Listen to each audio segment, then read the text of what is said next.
My name is Herb Eaton.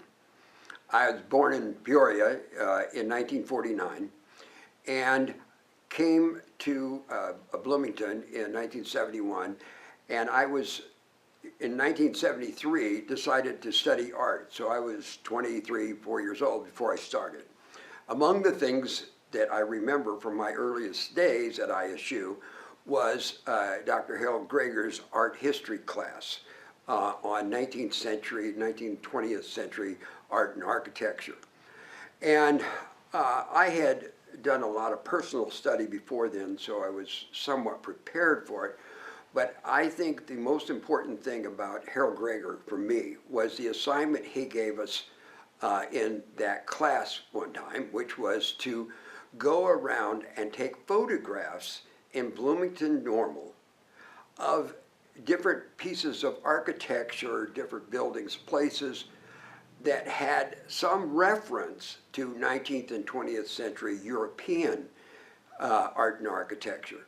It required us to go out, take pictures, know a little bit about our art history, but I think most importantly was that it caused me to identify where I was living and have since continued to live by chance. And I thought that Harold was just a genius art history teacher because it wasn't about memorizing some slides or looking up some book or something like that. It was about experiencing the effects of art movements in the place that I lived. And I'm thankful for that. And it's over and over again has influenced my life. What I did, well, first of all, my reason for going to school was not to study painting. It was to study drawing and sculpture, and that's what I ended up with my MFA. And I think that is based on the fact that my dad was a machine tool designer and built things all the time. And so it made me take mechanical drafting and all those things in high school, which I hated then, but have since used 1,000 times.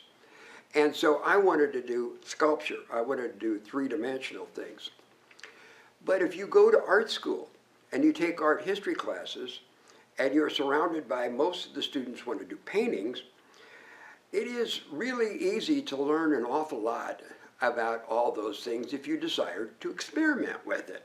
And I have been repeatedly criticized and pointed out by people who took the painting classes what I should or shouldn't do.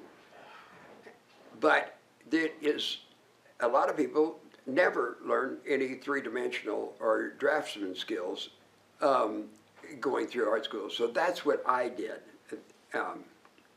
And that's where I found a lot. Anyhow, I'm going off the deep end there, so shut it down.